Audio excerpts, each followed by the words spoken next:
Hello and welcome to Season 3 of the ReFolkUs podcast, where we talk to artists and music industry workers about building sustainable creative careers with a focus on folk. I'm your host, Rosalyn Dennett.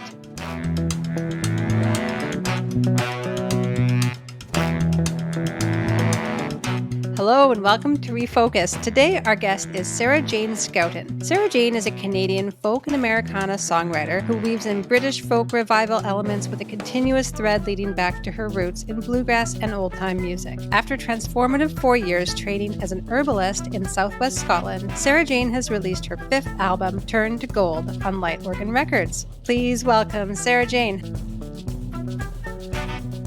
Hello, Sarah Jane. How are you doing? I'm very well. How are you, Roz? I'm doing well, and I'm so glad to get to talk to you. Last time I saw you was at the Folk Music Ontario Conference 2023. It was, and I probably didn't get a great opportunity to catch up with you because you were being everywhere all at once. I don't get to see everything when I'm there, but I did get to see your official showcase, which was magical. You were resplendent. Is that a word I can use there? I'll take it. It was just so wonderful, and it's great to catch up with you here on the podcast. You have a new album. We'll talk about that in a second. But the first thing, I almost canceled this recording today because if you are listening, my voice is not good today. I'm like battling this little cold thing. So normally I would be like, oh, it's not good enough for the air. But I kind of felt like since you are now officially an herbalist, that talking to you might be like some sort of virtual herbal tea that might be the remedy for myself and maybe anybody else feeling a little under the weather this season. I'm always happy to talk about herbs. Great. So one of the things that I love is this kind of maybe unlikely intersection with herbalism and music. I know you've done some workshops and you talk about it a lot on your social media. What drew you to herbalism? It's hard to kind of say like what was the start date because I grew up on an island off of the west coast of British Columbia. So like obviously I was taking echinacea before I was 10, just alternative and complementary health. It's kind of just swirling around. So I guess I've always had an interest. But then as I got a bit older, I was just using a lot of plants to help me, especially as a touring musician and the impacts of being a touring musician, whether it is on your throat or your joints, or your muscles or your gut, or you name it. And kind of famously or notoriously in my band, I would always have herbs on the go, teas and tinctures and stuff. And I'd buy different things wherever we went. I got some chaparral tincture one time in Joshua Tree. And my band started to pretend they weren't feeling unwell. You know, when they were hungover, if they had a cold, they just be like, no, I'm fine. Because otherwise I'd be like, look, can I give you some herbs? And yeah, I mean, herbs don't always taste that good. Now I know a little bit more about how to make them taste good. Anyways, so there was a lot of interest, and I went to a herbalist, a naturopath and a herbalist on Roncesvalles one time, and he was just really encouraging. He helped me with some things that I thought were just kind of like, oh, that's my body, that's me aging, I'm never going to be able to get rid of this. And oops, actually, turns out herbs to the rescue. So I was really interested, but I was on the road all the time, and my training program was a 4-year training program. So I didn't have the time to train as a medical herbalist until COVID happened. And then I just sort of saw my chance and I applied and I got in. I was like, whoa, okay, here it's happening. This is the branch of the parallel universe that I am on. That's so neat. You don't have to go into too much medical detail, but what's an example of something that you maybe like took for granted as something that couldn't be helped with herbs? I mean, I'll just tell you what the example was. Is like it's very common for women to have chronic urinary tract infections, and you basically get on this kind of cycle of taking antibiotics, and basically you get kind of like a buildup of scar tissue in the bladder lining. And I went to the naturopath / herbalist because he's a very good herbalist, even though he is technically a naturopath.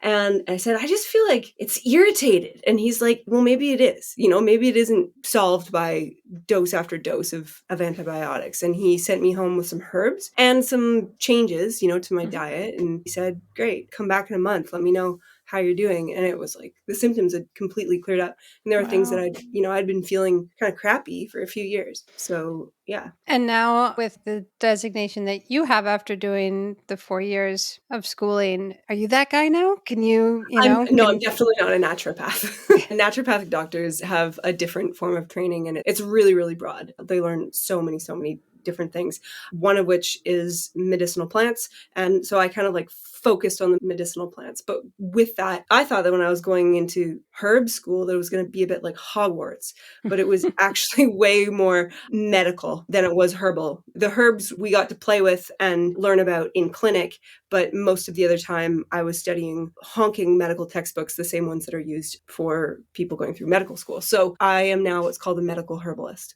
So can we just flood your DMs with like, I got this thing and this is wrong. What herbs do I take? Do you have like a clinic? Do you have patients? Do you have clients? Yeah, I have a clinic, and because I'm in Scotland right now, so I'm allowed to call them patients. So I take patients. If I were in Canada, they'd be called clients. And yeah, so people come to me, and I mean, I think they think that I'm just going to wave a magic wand and hand them some tea and it's going to work. You do have a wand, right? Though? I do. Yeah, it's made of elder. Okay, just making It's sure. like unicorn hair and core. Like, I'm really not that witchy, actually, because I grew up on the West Coast. And sure, I was a pretty witchy kid. I was practicing seances with my friends at the age of 9. It's just what you did in the forest on Bowen Island. Anyways, as far as herbalists go, I'm not that witchy. Maybe as far as folk singers go, I'm pretty witchy.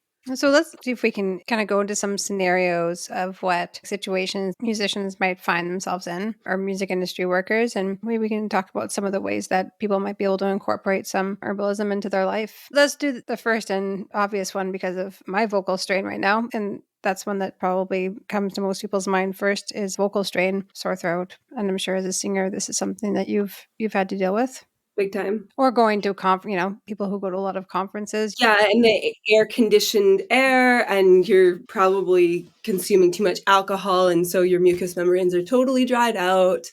You're a bit dehydrated. So, I mean, with that, I think part of it is prevention and behavior. Like any vocal coach will tell you, is that you need to support your voice, you need to support your diaphragm, be speaking from like lower down in your body than just like up here in your chest, relaxing the muscles around your larynx. And things like warm-ups are fantastic. I was at this conference festival last weekend and I met this really cool doctor who has a company called Rhody Medic, and he was giving out these bamboo straws and encouraging people to blow into water. Basically, it just kind of trains your breath control. I mean, you could do the same thing by pursing your lips and breathing through your lips, or even like kind of putting your fingers up to your lips and creating like kind of a small aperture like that, just breathing through it, all sorts of things. It's kind of an annoying thing about looking after your body is that it sometimes means that you can't have as much fun. So like, maybe you shouldn't smoke what you're smoking, and maybe you shouldn't drink as much of what you're drinking. And then once you've been a very good musician, in terms of a well-behaved musician, and not drinking and smoking and doing all the naughty things, not screaming at your friends from across the field, right? That's actually usually where you develop the vocal nodes from. It's not from singing. It's from when your voice is exhausted and then you push it that one extra thing, and then oop, pop. There you go. Yeah, even just like speaking in clubs. I think I have like folk ears anyway, so it's hard for me to be in those loud environments, but so many environments I find just be so loud. And so just to have like a Mhm. normal interaction, like at a merch table or saying hello to somebody is like screaming. Yeah, as far as that's concerned, like speaking over people, you can do a lot of damage to your ears. I think, a half an hour of 90 decibel exposure can cause like upper range hearing loss. So yeah, I mean, we've all experienced it. We've probably all got a wee bit of hearing loss. So people always want to know about the herbs first, but the herbs aren't going to work unless you look after your body and stop doing the things that are causing you harm in the first place. I mix up a really nice, lovely, soothing tea as well. It's like a little bit antimicrobial and a little bit kind of demulcent, anti-inflammatory as well, and get people to drink that. That's usually kind of the best way to go. Something hot and soothing going right over your vocal tract. What would be like a microbial herb? The most common antimicrobial herb that we know as singers is thyme. And I really love sage just because it grows in my garden abundantly. It seems to be completely undeterred by our Scottish winters. I mean, I use what I have. So that one is super strongly antimicrobial. So basically the essential oils that the plants create to protect themselves also are very, very handy for us as singers. So let's think about some other scenarios other than the vocal loss. What about something like fatigue, kind of like general, like feeling worn down? Wow. That's such a big one. And that's why people, they go in to see a herbalist or a naturopath repeatedly. They're going to be in their care for quite some time. So, you often see burnout. You're burning the midnight oil and you're not eating well and you've got all sorts of other stressors in your life, because when you get off the road, it's like, oh God, now I've got to find a job. And yeah, there's an enormous amount of upheaval, this kind of nomadic lifestyle that it eventually catches up to a lot of musicians. So, I mean, if you can prevent that from happening, if you can prevent yourself from hitting the wall, man, you're going to just do yourself such a big favor, because it's so hard to scale back from that point. I find with people who are experiencing burnout or even fibromyalgia, chronic fatigue, if you do actually get to that point, it can be really, really hard to scale back. So that's way too big for the scope of this of this podcast. But I would say arm yourself with some literature. So there's a great book called The Body Keeps a Score, which I would recommend reading, and get into your adaptogenic herbs. So these ones that we call like a class of herbs that are basically really, really good at helping the body respond to different forms of stress, whether it's emotional or physical stress, say like exercising or like cold temperature exposure. So there was a lot of study on a bunch of herbs in the former Soviet Union in the 1960s. So herbs like ginseng and rhodiola, ashwagandha, schisandra is an amazing one. Tastes really good. That's the sexiest herb I can think of. Yeah, it sounds nice. Yeah, last year we did a show in Vancouver and we were handing out, what were we calling it? Gin and tinctures. And it was literally like gin and tonic with a little splash of schisandra, because it tastes so good. So yeah, there's a bunch of different herbs that can be really, really supportive, but they work in slightly different ways. And that's why there's not like one herb for everybody. So another thing that you were doing on top of going to school for herbal medicine was that, at least I noticed this on your social media over the pandemic, that you were doing a lot of kind of songwriting circles or like songwriting instruction. And we know you're a fantastic songwriter, but what compelled you to kind of embrace the mentorship or that kind of educational side of songwriting? I think it's intrigued me a lot, the process of being able to teach the theory of songwriting or a theory of songwriting. There's I think a pervading myth that being able to write a song is a talent. It's not a skill. And it kind of breaks my heart when I see people, often they're amateur songwriters, they've got other careers and they don't intend to be professional songwriters, but they have like a song inside them that really needs to come out. And I really enjoy this process of facilitating. That's really a little bit more how I think about it than teaching, being like, this is how it's done. So yeah, I really enjoy being able to kind of draw the song out of them or give them the kind of way markers to get to the end. I recently saw a songwriter perform, and it reminded me that songs are more than music smushed together with words. A song is way more than that, than, some melody and then some words that you wrote. It's got to be really, really coherent, and the music has to support the words and the words have to support the music, and it has to be this kind of what maybe seems like alchemy, but when you break it down, it can be a little bit easier to follow. So I like to give people my tips and tricks, and oftentimes they get great results and they're thrilled. Yeah, I mean, it's so great. It's very generous. Not everybody wants to like share the recipe of their secret Mm-hmm. sauce, you know? Yeah. That's very cool that you're so open with folks. I've heard you say that songwriting is emotional labor. Yeah. What does that mean to you? Well, I guess it's freaking emotional. And I often think that a concert is a bit like group therapy, especially if you write those emotional songs. And I'm talking about like deep, cathartic, emotional songs. Upbeat kind of party songs are also emotional songs. These are emotions, but you maybe have to be there a little bit less to support your audience than, say, if you're going to, I don't know, sing a song about your dog dying or your child going off to school or your grandfather in the First World War, Second World War. My grandfather was definitely not in the First World War. And yeah, and things like that. So I think that you, as a songwriter, it is emotional work. And I didn't realize going into this that it's very emotional work.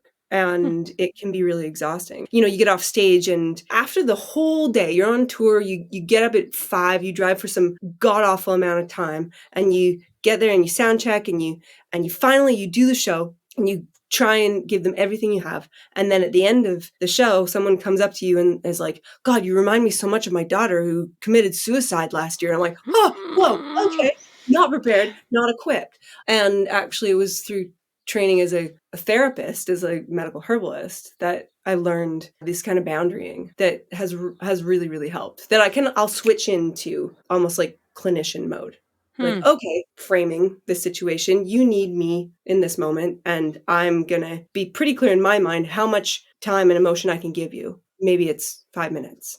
Maybe it's a little cuddle, maybe it's not, like people often, and this is such a gorgeous thing, but like they'll have seen you on stage and they feel really connected with you. They feel like they know you, and you get off stage and you're like, whoa, who are you? Well, you just told them all your secrets. You stood on stage and told all of your secrets directly to them. So yeah, absolutely. And in a way, it's like there should be a reciprocal exchange, right? And you've got to be compassionate to the fact that like this whole time they've paid their money and they've invested emotionally in this concert, and like what a privilege that is. But at the same time, sometimes that's what happens. In the band I was in, our lead singer wrote this absolutely gorgeous, make everybody cry, not a dry eye in the house song about her grandmother passing away. And sure enough, every single time we would perform it, I mean, it's the kind of song that would really touch people and made them then compelled to share. So, at the end of the show, while some other band members might be, oh, can I buy you a beer? How's it going? How's your tour? She would get a lineup of folks being like, my grandmother died too. Here's the story. And it was like, it was a lot. I think she handled it very well. And I think actually really appreciated that vulnerability and that exchange with folks. But it's a really interesting dynamic that like when you put yourself out there, then other people also want to share with you in the same way, which is neat. Yeah. And that is a really cool thing. But in terms of circling back to the burnout, is that can really emotionally burn you out. And I think a lot of women or like female presenting people, because we're very often traditionally the sort of the healers and the cuddlers and the mothers and the primary caregivers. And I think a lot of people maybe identify and say, hey, this person is going to be okay with my feelings. And, I'm always okay with somebody's feelings, but am I always prepared for it? No. Today's podcast is brought to you by our friends at Bandzoogle. Bandzoogle makes it easy to build a stunning website and online store for your music in minutes. All the features you need are already built in, including tools to sell merch, music, and tickets commission-free. I'll say that one more time. Commission-free. Mailing list tools to grow your fan list, industry-ready EPK features, live support from their award-winning teams 7 days a week, and so much more. Website plans start at just $8.29 per month, which includes hosting and your own free custom domain name. And our podcast listeners can go to bandzoogle.com to try it free for 30 days. Then use the promo code ReFolKUs, that's ReFolKUS, to get 15% off the first year of any subscription. That's bandzoogle.com, promo code ReFolKUs. Can you talk a little bit about that? You mentioned like a boundary, like you said, you kind of go into clinician mode and put up this boundary. For somebody who doesn't have that training though, how would you recommend that they kind of create that for themselves? Yeah, I mean, I suppose it was kind of due to practice that you have to be very aware of how the other person who's speaking to you. So like if you're going to use like singer and audience member as kind of like a herbalist patient relationship, I kind of slip into what's called unconditional positive regard. And, it's a very common term used in therapy, where no matter what they share with me, I cannot let on that I am judging them in any way. And I mean, that's a fine line, because like, obviously we haven't technically entered a clinical relationship. And so, if they share something super inappropriate, or if they make a transgression, then like, out the window. But that's, I think, the same thing in any professional situation. So anyways, I kind of just slip into it, and I'm like, okay, this person needs me right now. And I know the exchange for me is that I give them what they need, and then I give myself what I need, which is typically just space. And I don't want this to sound like it's not genuine, because it's genuine every time. But to hold space for this person, and then to indicate when I can't give anything else. So like, thank you so much for sharing. I might say I need to pack up my instruments, which is usually the case, or I need to talk to somebody else, which is, it's not an excuse, it's a reality. So yeah, just kind of indicate that there's a time frame. And I think that also preserves them as well for not oversharing. Speaking of touring and performing, you have a new album out. You hitting the road? In the dusty trail. Yeah, it's been good. Basically, as soon as I got out of herb school, which was about 11 months ago, I went on tour, which is, back to the burnout thing. Don't do that. Don't get out of an intense training program and go on tour. But anyways, that is what I did. And I've been peddling this record that I'm really, really stoked about. It's called Turn to Gold, and it was my first record in 5 years. We recorded it. There's 4 of us in the band, and it has this very tight, almost like a moment in time capsule feel. I think all records, for me, that's how I like to make a record. I want it to be quick and done, because to me that unifies the record. I know some people who take years to record a record, but I know for me, I'd probably overthink everything. Mhm. And so it's good for also there to be a time frame. Like, nope, you're not allowed to think about this anymore. It's done.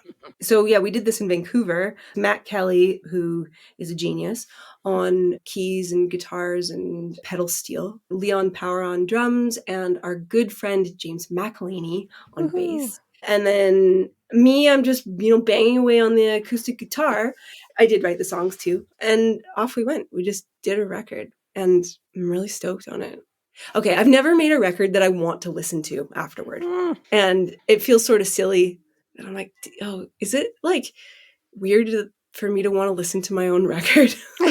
But I do. And I mean, and it's not like I enjoy the sound of my own voice. I enjoy the musicianship. Yeah. And they were also hands-on. So you can remember like, oh, that was Matt's idea, or that was a lot of it is the producer Johnny Payne's idea. And Johnny has become a really good friend. One great outcome from that record is that I've got some great pals. So, well, how can people listen to it? Where can they find it's it? like everywhere. It's literally Look under your chair right now, everyone.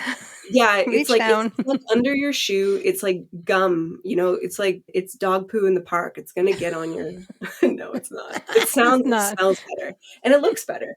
Anywhere on the internet, you can also buy if you want physicals. One cool thing is that it's called Turn to Gold. So my lovely manager Joseph, he said, so obviously this is going to be a gold record, right? Yeah. and I'm like, yeah, sure, let's make gold vinyl. And so the vinyl is actually gold. I mean, yes. Okay, not like gold ticket to the pawn shop gold, but it's the color of gold. But that sounds very cool, and I'm going to try and get one of those. But that's very exciting that you'll be touring the album and tootling around Ontario. I hope everyone goes out to see you play. Toodle. We're going to Port Hope and we're going to Brighton, Ontario. And then we're also doing Northern Lights Festival Boreal. Oh, wonderful festival. I'm so stoked. I love that fest. I want to draw folks' attention if they're looking you up, which they all will do if they aren't already familiar with you, that you have recorded a very beautiful video at the Folk Music Ontario Conference 2023. You were there as an official showcase artist, but also were very, very generous with your time there and were a mentor in our Developing Artist Program. Do you want to tell us a little bit about what that experience was like? Oh, that was so cool. I mean, first of all, those people don't need my help. They're so freaking talented.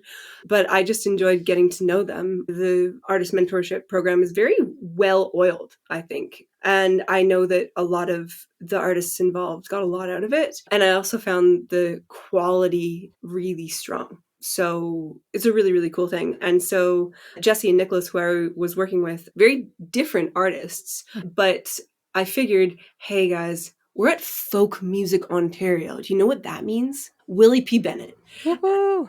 And so I wanted to sing Willie's Diamond Joe with them. They'd never heard of Willie P. Actually, I'm lying. I'm pretty sure Nicholas knew who Willie P. Bennett was. And I grew up on Willie P. Bennett. I grew up on a steady diet of Willie P. Bennett, Stan Rogers, Hank Williams, Nancy Griffiths, and then some other healthy side in the tally that is THALI of folk music meal. So yeah, we sang Willie's Diamond Joe and they just slayed the harmonies. And then like Tim from the Barrel Boys had this great idea to film it kind of on this long sort of bridge thing. And so we had to time it so well because people kept coming and it's a, it's a festival. So people are yelling and screaming like, hey, Joe, like what panel are you going to right now and stuff. And so anyways, we finally got it done and it was brilliant. I loved it. I think it sounds so good. It looks great. It sounds great. I definitely got a little misty when I watched it. It's a really, really well done video. The performances are amazing. It's a beautiful song. You can check it out. I think you have it on your Instagram, but it's also all over the Folk Music Ontario stuff. Do And you have it on YouTube?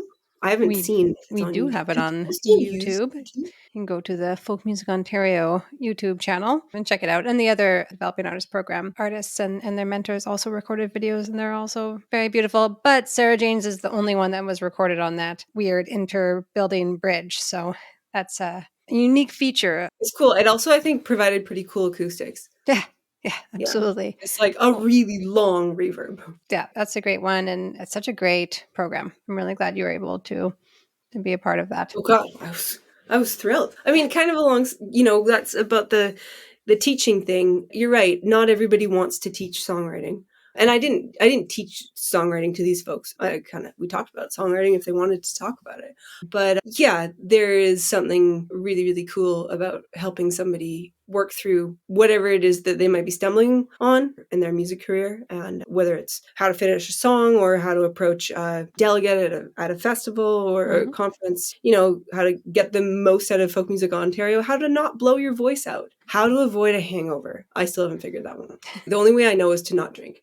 So anyway, it's a really, really cool program. Yeah, it's been just totally awesome to watch the cycle of people going through it. There's something specific about like one-on-one mentorship in this industry that I think is really neat, because there are kind of, there's egos we're dealing with Mm-hmm. artists, and there's and I mean egos in music industry folks Use as it well. So everything, of yeah, course. it can be hard to like say, let's say if you're in like a group discussion or attend a panel or in some sort of kind of group setting, it can be, or in any setting, it can be difficult to approach folks with like vulnerability, I guess. And Mm-hmm. the thing I like about that program is that kind of one-on-one mentorship. Yeah, absolutely. I didn't have that when I was a little baby songwriter. Not in a formal sense. I had artists who kind of were a few steps ahead of me, and I kind of emulated what they did. I looked at where they were playing, and I was literally like, what do their records look like? I'm going to make a Mm-hmm. record that looks like this, from an aesthetic point of view. And then, I was lucky to meet people, and they were really, really kind. But I definitely never had a conversation of how do you approach a folk music conference, not in any kind of structured way. I went to Folk Alliance in Toronto in 2012, and I didn't get my sleep cycle back for about 2 weeks. I was up till 8 in the morning every night. I had so much fun. But I went in with super low expectations because I thought it was going to destroy my love of making music, because I was confronting the industry for the first time. It wasn't nearly as bad as I thought. In fact, it was really fun. That's an interesting thing to say, though. Like that confronting the industry might make you like lose your love for the art.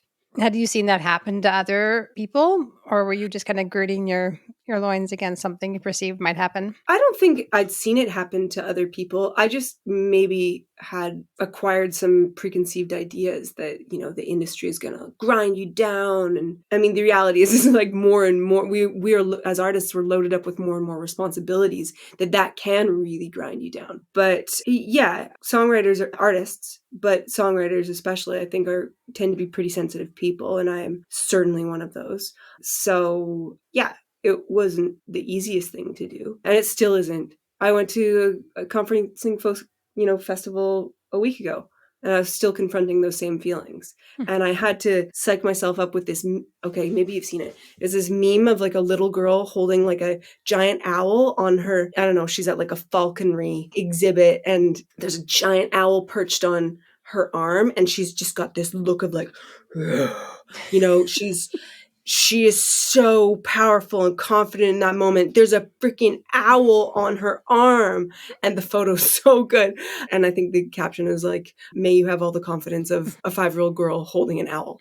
And I literally was like holding this image in my mind the whole conference. If I felt like I was having a little wobble, I just think about this 5-year-old girl holding an owl. It's like, I am holding a bird of prey on my arm right now, and no one can touch me.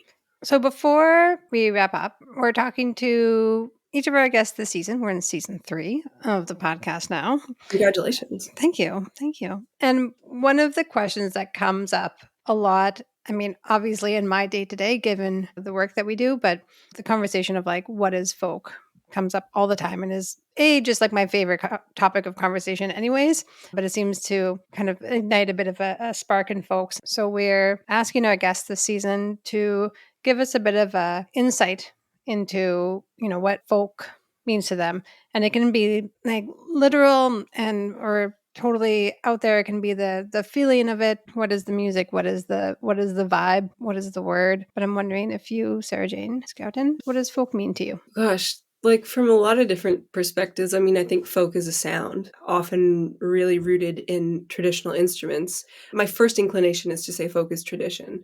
And it doesn't matter if that is like Ukrainian folk tradition or if it's hip hop, right? It's tradition where you are standing on the shoulders of those who've come before you. And I think about learning and being respectfully innovative. So you can be as original as you want, but know where you're coming from, know where you are exploring from. If you are using different traditions, showing the respect, showing, and if it has to do with like cultural protocols, knowing what those are. So in a way, it's kind of a little bit like being an ethnomusicologist, just like a little bit. And it might be conscious or it might not be. So to me, that's always been the case. And I've felt that I belong to a tradition of bluegrass, folk, Americana songwriters that come from Canada and are world renowned. Like we are very, very respected in our cultural songwriting acumen. And I've always felt really proud to say that I was a Canadian songwriter because of what that evoked. And it wasn't just Joni Mitchell, Neil Young, Leonard Cohen. It was Stan Rogers and Willie Dunn and Kate and Anna McGarrigle and all of this. So yeah, that's, I think, where we continue to contribute and slightly distinguish ourselves from like American, for instance. Obviously, there's a huge overlap. So yeah, let's go with tradition, I guess. I love it. That was great. No wrong answers. And where can people find out more about you? Where can they order your gold records? Where can they find out where you're touring? Yeah, I have a gold record. So they can order it. If they're in Canada, they can order it on the Light Organ Records website, or they can go to my website, sarahjanescouten.com. Also, what I'd much prefer is meeting them in person at a show. So I'm going to be all over British Columbia, a little bit of Manitoba, a little bit of Ontario this summer. So if you can make it to a show, I'd love to meet you or see you again, whoever you may be. And I'll be toting my wares at the shows. I probably will also have herbal medicine with me for sale. Nice. So, make sure you check that out. Find out where Sarah Jane Scouten's coming to a place near you. Have a running list of any of your physical ailments that you can present to her. Yes, I'll be doing. She'll check out your moles, whatever. In the green room. I can't guarantee full confidentiality in the green room, so they're gonna have to set up. I'll refer them to another herbalist. That's what I'll do. But please do check out all the places that you can find Sarah Jane Scouten. It's been such a delight to chat with you. So nice to speak to you.